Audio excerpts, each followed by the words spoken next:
Ambassador Zethkar of the Vortak Confederation had seen many things in his 3 centuries of diplomatic service, but nothing quite like the human vessel limping toward their station. The ship, if it could still be called that, looked more like a floating scrap heap held together by emergency welds, prayer, and what appeared to be industrial tape. Hull plates hung at odd angles, scorched by weapons fire or atmospheric burn. One of the main engines flickered erratically, its containment field showing dangerous fluctuations on their sensors. Debris trailed behind the vessel like a grotesque comet tail. Pieces of bulkhead, shattered viewports, and what looked disturbingly like frozen atmospheric gases vented from life support failures. "They're requesting emergency docking," reported Communications Officer Yila, her crystalline voice tinged with concern. "Their entire crew is sick, sir. Very sick." Zethkar's forearms crossed in contemplation, secondary hands drumming against his chest in the nervous habit he'd developed over decades of making impossible decisions. The humans were relatively new to the galactic community, having achieved faster-than-light travel only 50 cycles ago. Their aggressive expansion and reckless curiosity had earned them few friends among the established powers. Most species considered them dangerous upstarts, too young, too violent, too unpredictable to be trusted with real responsibility. "What kind of sick?" he asked, though the ice forming in his 3 stomachs suggested he already knew. "Corathian plague, sir. Confirmed biomarkers are showing on our deep scans. The same outbreak that's been sweeping through the outer rim colonies for the past 2 cycles. The plague was a death sentence. It had already claimed 3 entire star systems, billions of souls reduced to empty worlds orbiting their stars in eternal silence. The pathogen was relentless, adapting to every treatment, evolving past every defense, turning the body's own immune system into a weapon of self-destruction. Standard protocol demanded they turn the ship away. Immediate quarantine was the only method to prevent further spread. The Confederation's emergency health directive was crystal clear. No exceptions, no mercy, no compromise when dealing with extinction-level pathogens. "Sir." Yila waited for orders, her bioluminescent patches flickering with anxiety. Behind her, the bridge crew had gone silent, all eyes turning toward their commander. Everyone knew the regulations. Everyone understood the stakes. Zethkar looked at the damaged human ship on the main view screen, magnification revealing scorch marks around the airlocks and what appeared to be emergency lighting flickering through cracked viewports. Inside that dying vessel were perhaps 200 souls, slowly succumbing to one of the most horrific diseases known to galactic civilization. They were dying alone in the cold of space, abandoned by every species that valued survival over compassion. The logical choice was clear: protect his station, his people, his entire species from contamination. The moral choice, that was something else entirely. He thought of the human broadcasts they'd intercepted over the years, their strange music, their chaotic but passionate art, their children's laughter translated into universal frequencies.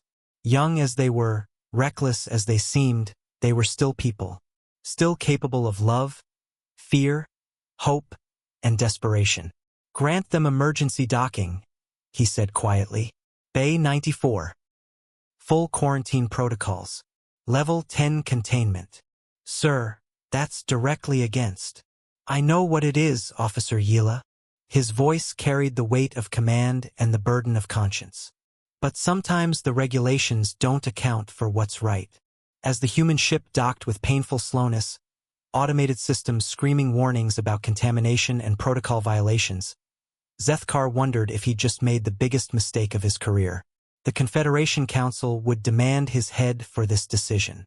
His own people might never forgive him for risking everything on behalf of a species they barely knew.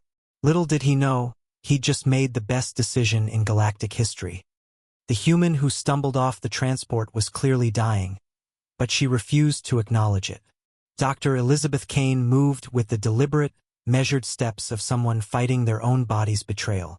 Her skin had taken on the telltale blue-gray pallor of advanced Corathian plague, darker veins visible beneath the surface like a grotesque roadmap of internal corruption. Her breathing came in labored gasps that echoed through the hermetically sealed airlock, each exhale visible in small puffs of vapor that the atmospheric processors immediately scrubbed clean. Yet her eyes, bright green and fiercely intelligent, burned with a determination that made Zethkar's secondary hearts skip a beat. There was something unsettling about humans when they decided not to give up.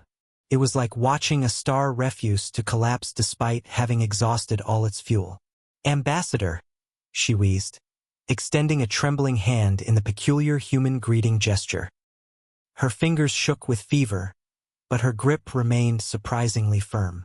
"Thank you for taking us in. I know the risks you're taking. Dr. Kane, I presume?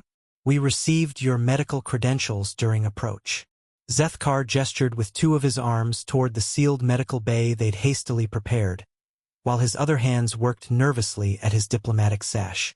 "Our physicians are standing by, though I must be honest, we have no treatment for your condition.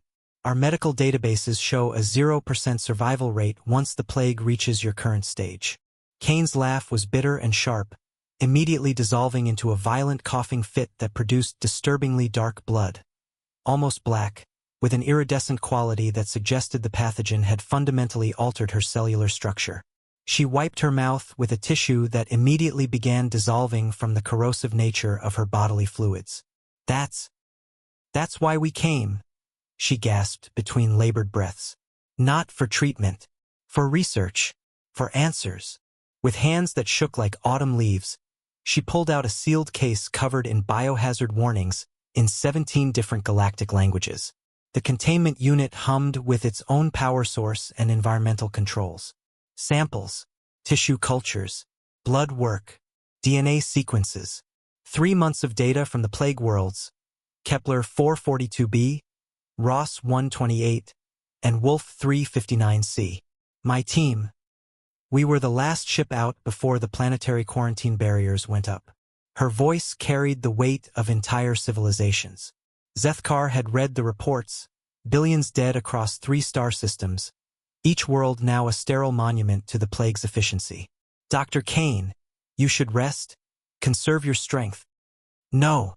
The word cracked like a whip, carrying surprising strength from her failing body. "Time is a luxury none of us have anymore. Your people have the most advanced biomedical facilities in this sector, quantum microscopes, genetic sequencers, viral simulation chambers that can model pathogen behavior across multiple species simultaneously. If anyone can crack this thing, it's the Vortak. But we need to work together." She swayed slightly, catching herself against the airlock wall. "I have maybe 72 hours before this kills me. My research team is already dead. The other survivors on my ship have maybe a week at most. But this data..." She clutched the case like a lifeline. "This data represents the last hope for every species in the galaxy." Zethkar studied the human woman, this dying scientist who spoke of cooperation and hope while her own body betrayed her. Protocol demanded he keep her quarantined, isolated, safely away from his people. But the desperation in her eyes, the samples in her hands, the weight of 3 dead worlds and the promise of saving countless others. "What do you need?" "A lab. Your best microbiologists. Access to your medical databases. And..." She paused, another coughing fit racking her frame. "And the faith that sometimes strangers are worth saving." It was, Zethkar would later realize, the moment humanity first taught the galaxy what it meant to face impossible odds with nothing but determination, hope, and an irrational belief in the goodness of others. Dr. Kane collapsed on the second day, her body finally surrendering to the relentless assault of the Korathian plague. Zethkar watched through the reinforced observation window as medical technicians swarmed around her unconscious form, their movements precise despite the bulky containment suits. The human woman who had walked into their station with such fierce determination now lay motionless on the biobed, connected to a web of life support systems that beeped and hummed in desperate harmony. Her vital signs painted a grim picture on the holographic displays. Cellular degradation at 14% and climbing, neural activity fluctuating wildly, immune system not just failing but actively turning against itself. The plague was rewriting her DNA in real time, transforming her body into something alien and toxic. Around her prone form, Vortak scientists worked with an intensity Zethkar had never witnessed before. Dr. Thexani, the station's chief of medicine, moved between analysis stations with all 6 of her arms occupied, manipulating microscopic samples, adjusting quantum resonance scanners, and coordinating with her team through rapid bursts of technical jargon that would have been incomprehensible to most civilians.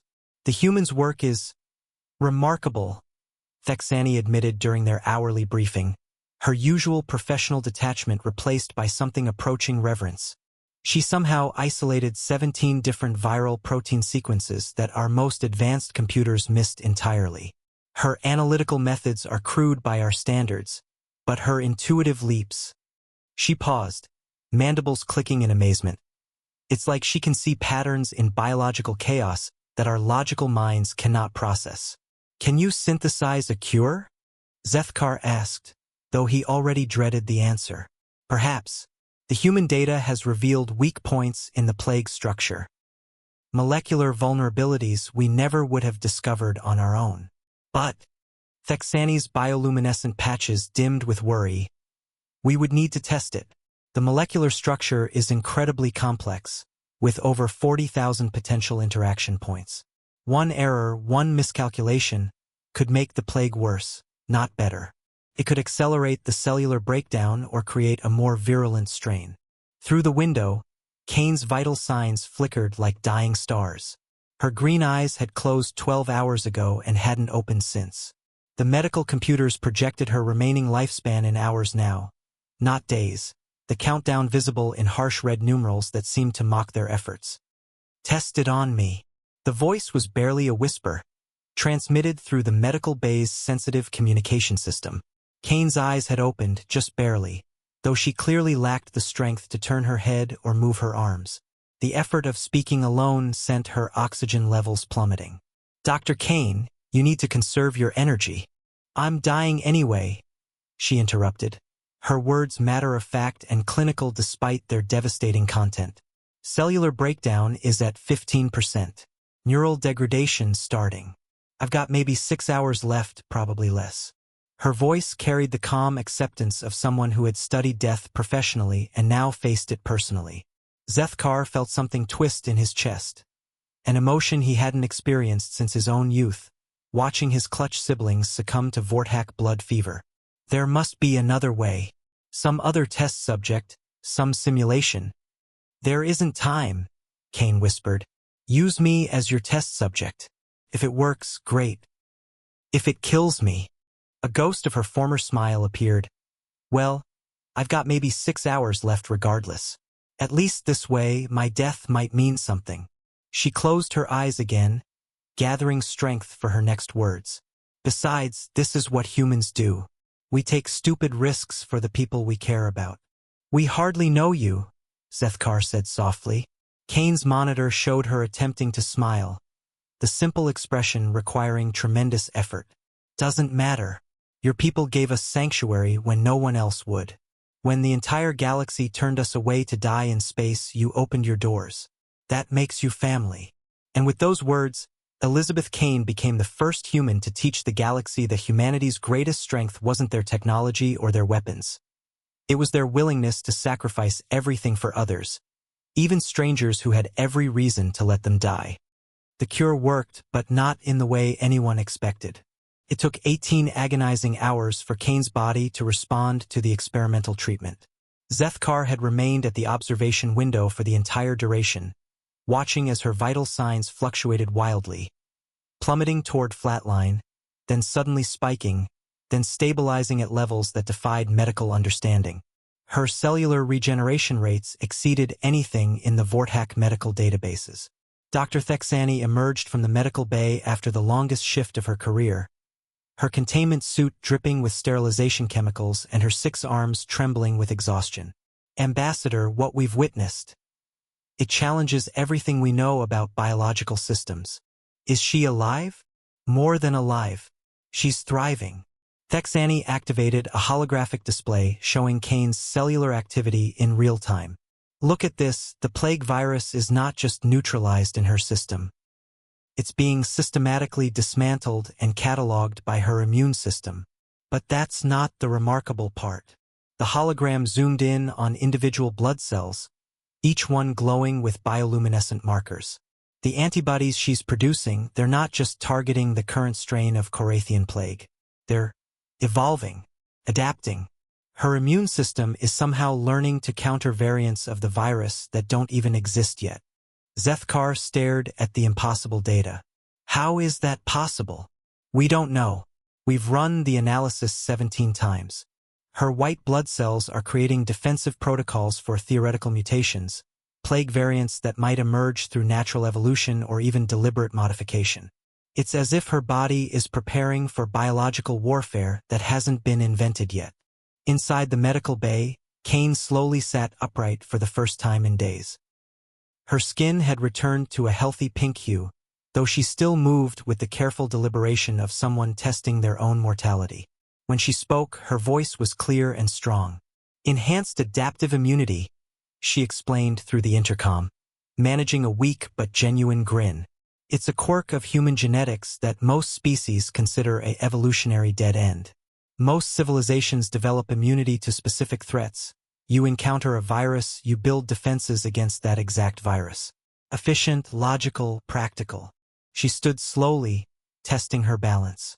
But humans, we're paranoid. Our immune systems don't just prepare for the threats we've seen. They prepare for the threats that might exist. We build defenses against diseases that don't exist yet, develop antibodies for pathogens we've never encountered. It's wasteful, energy-intensive, and completely irrational. Until now, Zethkar breathed, understanding flooding through him. Exactly. What looked like evolutionary paranoia turns out to be evolutionary genius. Kane walked to the observation window, her green eyes bright with renewed life and scientific excitement. Dr. Thexani, do you understand what this means? We can synthesize a universal vaccine, the Vorthack physician replied, her voice filled with awe. Not just for the current plague, but for potential mutations. Maybe even for similar viral families we haven't discovered yet. The implications hit everyone in the room simultaneously. The Korathian plague hadn't just threatened human colonies. It had been spreading through the galaxy for 2 years, killing indiscriminately across dozens of species.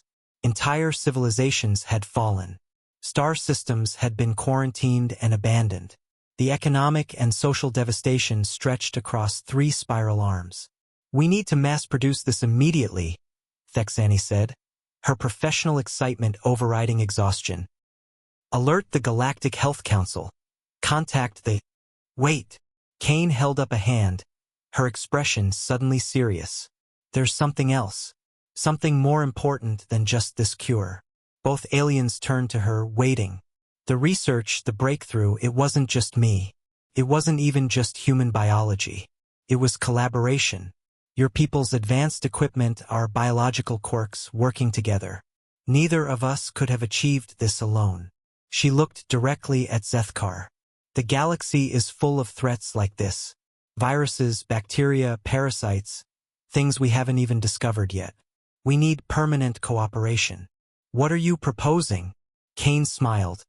The same fearless expression she'd worn while dying 3 days ago, now transformed into something radiant with possibility. A joint medical research facility. Humans and Vorthack working together permanently. We bring our adaptive biology, you bring your technological expertise. Together, we create cures and treatments for the whole galaxy. Zethkar stared at the human woman who had literally been dying 72 hours ago and was now proposing to revolutionize galactic medicine. The audacity was breathtaking. It was also brilliant. I'll contact the Confederation Council immediately. The news spread through the galaxy faster than the plague ever had, carried by quantum communication networks that spanned hundreds of light-years in minutes. Within 6 hours of the announcement, the Emergency Galactic Council session had been called. The first time in 3 centuries that all major civilizations had gathered for an unscheduled meeting. Holographic projections of galactic leaders flickered to life in the massive council chamber on Nexus Prime, their various forms creating a bizarre assembly of scales, tentacles, crystalline structures, and energy fields. Impossible, declared Chancellor Mordak of the Hegemony, his reptilian features twisted in disbelief. The hegemony controlled 12 star systems and prided itself on technological superiority. Humans are primitives. They've been spacefaring for barely 50 cycles. Their medical technology is centuries behind our own. Primitives who just saved your species from extinction, Zethkar replied with diplomatic calm, though his secondary arms betrayed his irritation with subtle gestures. The hegemony had 3 infected worlds, Chancellor. Kepler 186f, Ross 128b, and your industrial hub at Wolf 1061c. Combined population of 2.4 billion souls. Would you prefer we kept the cure to ourselves? The silence that followed was heavy with implication. Every species represented in the chamber had been touched by the plague. The crystalline collective had lost their homeworld. The gas giant dwellers of the Jovian Federation had seen their population cut in half. Even the energy-based syndicate had discovered that the plague could corrupt their quantum matrices.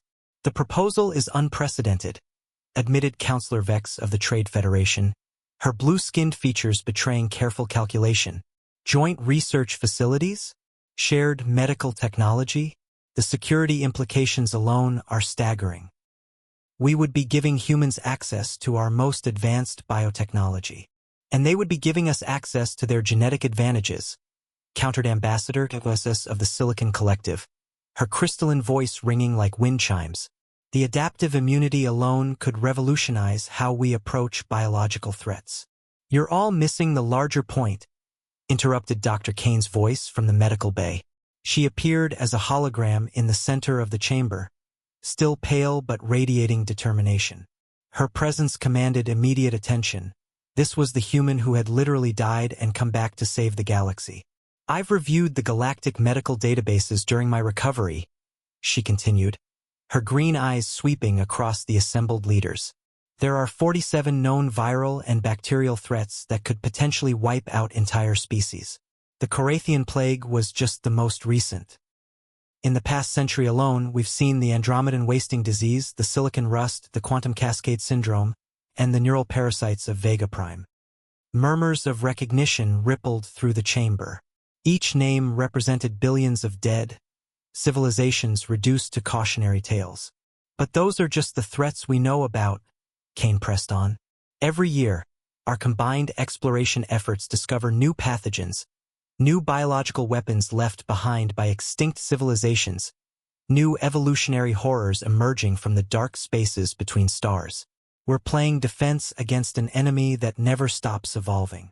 You're asking us to trust you, said the ethereal voice of the Syndicate's representative, a being of pure energy whose species had nearly been wiped out when the plague learned to corrupt quantum consciousness itself.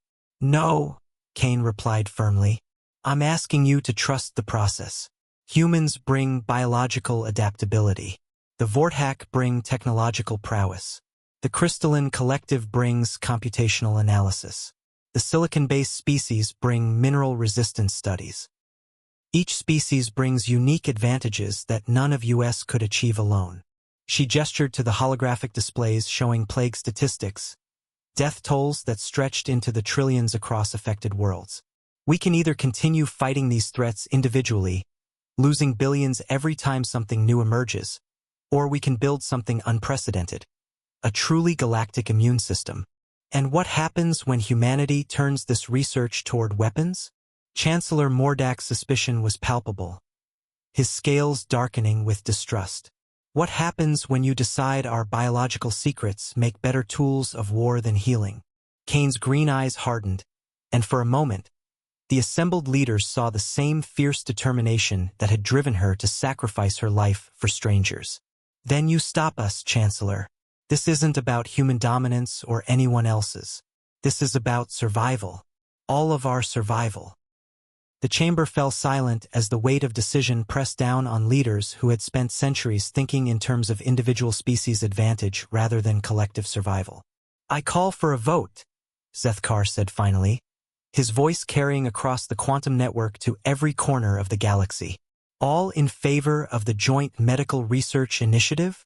The results would reshape the galaxy forever, transforming humanity from galactic newcomers into the species that taught everyone else how to work together. 5 years later, the Terran Vortak Medical Research Consortium had become the most important institution in galactic history, and something far greater than anyone had imagined. Dr. Elizabeth Kane, now Director of Human Research, stood in the observation deck of the massive research station orbiting the neutral world of Haven. The facility had grown beyond all projections, sprawling across multiple orbital platforms connected by sealed transit tubes that stretched for kilometers through space. Below her, through reinforced transparisteel, she could see laboratories that would have been impossible for any single civilization to construct. In Lab Complex Alpha, Crystalline Collective researchers worked alongside Vortak technicians, their silicon-based consciousness interfacing directly with quantum computers to model viral behavior across dimensional barriers.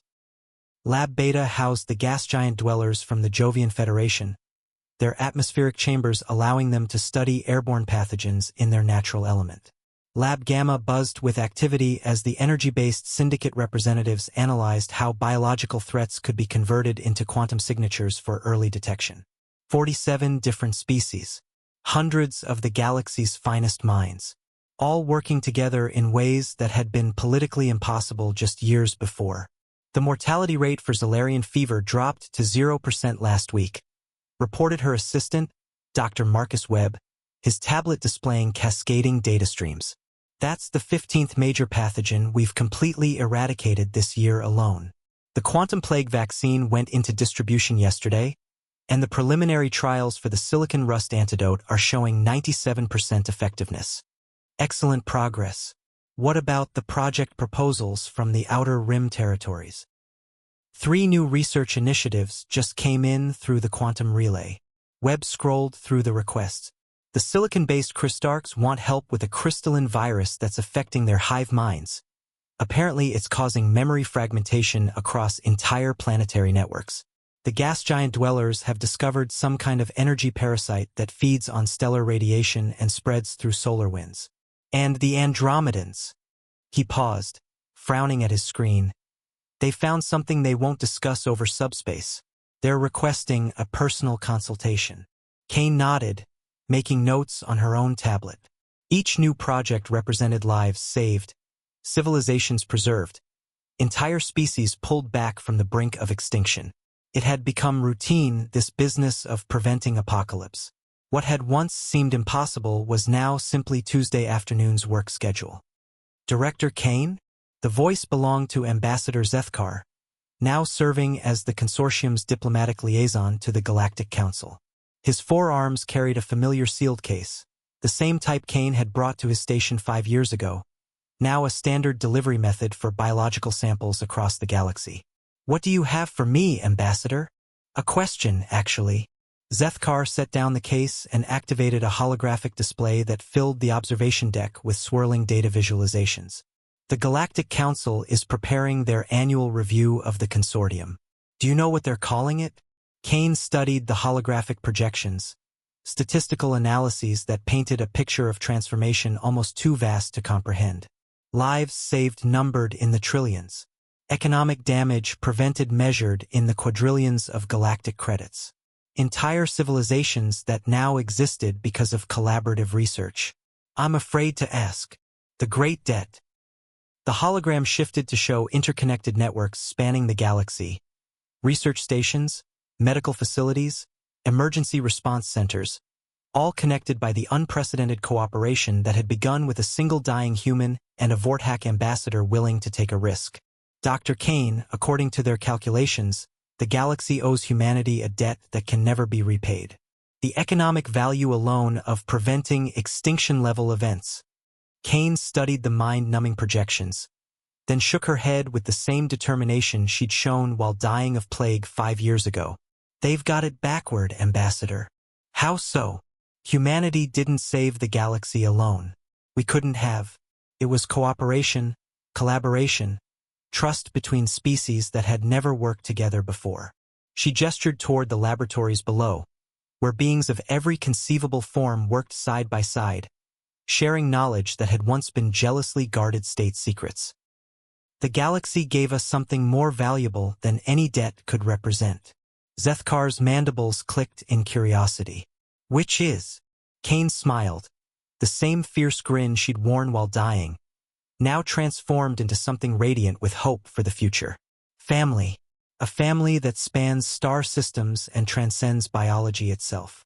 She pointed to a lab where a human researcher was teaching a crystalline entity how to culture organic tissues, while nearby a gaseous being helped a silicon-based scientist understand atmospheric viral transmission. Look at them, Ambassador. 5 years ago, most of these species had never even spoken to each other. Now they're sharing their most intimate biological secrets, working together to solve problems none of them could face alone. That's humanity's real gift to the galaxy, not our adaptive immunity or our research data. It's the simple, radical idea that strangers are just family you haven't met yet. 10 years after the first plague ship limped into Vortex Station 7, Ambassador Zethkar stood before the Galactic Council one final time before his retirement. The chamber that had once hosted tense debates about humanity's dangerous naivety now served as the headquarters for the most successful interspecies collaboration in galactic history. The walls themselves told the story. Holographic displays showing research stations scattered across the galaxy like points of light, each one a beacon of cooperation that would have been unthinkable a decade ago. Medical response fleets stood ready in every sector. Early warning networks monitored for biological threats across 3 spiral arms. The galaxy had become, in essence, a single organism with an immune system that spanned star systems. The question, Zethkar began, his voice carrying to representatives from hundreds of species, was never about what the galaxy owed humanity. It was about what humanity taught us we owed each other. The council chambers had expanded far beyond their original design. Where once only the major powers held permanent seats, now the assembly included representatives from species that had been considered minor or primitive before the medical revolution. The Crystarchs, whose hive minds had been saved from memory fragmentation. The atmospheric dwellers who had developed revolutionary detection methods for airborne pathogens. The quantum consciousness entities who could identify threats that existed partially outside normal spacetime. Before the humans came to us, before Dr. Elizabeth Kane chose to trust strangers with her people's survival, we thought in terms of trade agreements and military alliances. Mutual benefit, calculated risk, cost-benefit analysis. Zethkar's 4 arms spread wide, encompassing the diverse assembly. We helped others when it served our strategic interests, when we could guarantee a return on investment. On the main display, images cycled through the past decade's achievements. The complete eradication of 23 major pathogens, the development of universal medical protocols that worked across radically different biologies, the establishment of emergency response networks that had prevented 6 potential extinction events in the past year alone. Each image represented billions of lives saved, civilizations that continued to exist because strangers had chosen to help strangers. The humans showed us something revolutionary. Something that challenged 10,000 years of diplomatic tradition. They showed us that sometimes you help others simply because they need help. Not because you expect payment. Not because you share genetic heritage or political alliance. Simply because suffering demands response. Zethkar paused, letting his words settle across the quantum communication networks that carried his speech to every inhabited world in the galaxy. Dr. Elizabeth Kane could have kept her research data secret. Her people were dying, and sharing that information meant risking their only advantage in a galaxy that had shown them little kindness. Instead, she chose to trust us, complete strangers, with humanity's survival. The holographic displays shifted to show the moment that had changed everything. A dying human woman handing over irreplaceable research data to aliens she had met hours before. It had become one of the most famous images in galactic history, not because of its drama, but because of what it represented. That single act of irrational faith changed everything. It taught us that survival isn't a zero-sum game where one species' gain requires another's loss. That sometimes the best way to save yourself is to save everyone else first. That the strongest bonds aren't forged by mutual benefit, but by mutual sacrifice. In the gallery, Admiral Kane, promoted from director after her leadership during the Andromedan crisis, watched alongside representatives from hundreds of species. The medical consortium had grown beyond anyone's wildest projections, spawning similar collaborative efforts in stellar engineering, quantum physics, and exploration. The galaxy had learned to think collectively. The humans taught us that diversity isn't just a diplomatic courtesy, it's a survival strategy. Every species, no matter how young or seemingly primitive, brings unique perspectives that can solve problems the advanced civilizations never even recognized. The Christarch's hive mind thinking revealed vulnerabilities in collective consciousness threats. The atmospheric dwellers' fluid biology helped us understand shape-shifting pathogens. Even species we had written off as simple provided insights that saved entire star systems. Zethkar's voice carried deeper emotion as he approached his conclusion. But perhaps most importantly, humanity taught us that family isn't defined by genetics or homeworld or shared history. Family is defined by choice. The choice to stand with others when they need you, the choice to trust when logic says you shouldn't, the choice to sacrifice for people you've never met because they're part of something larger than themselves. He gestured toward the galleries where hundreds of species sat together. Beings who had once viewed each other as competitors or threats now working as partners and friends. The galaxy asked what happens when humanity is in your debt. The answer revealed something profound. They were never in our debt at all. We were in theirs, and we didn't even realize it. Because humanity's greatest gift to the galaxy wasn't medical research or biological adaptability. It was the simple, radical idea that strangers are just family you haven't met yet. And families don't keep score. The standing ovation that followed lasted for 17 minutes and was broadcast to every inhabited world in the galaxy. It wasn't just for humanity, it was for the galaxy they'd all built together, one impossible act of trust at a time. And in the research stations scattered across the cosmos, beings who had once been strangers continued their work, racing not against death, but toward a future where no species would face extinction alone. After all, that's what family does.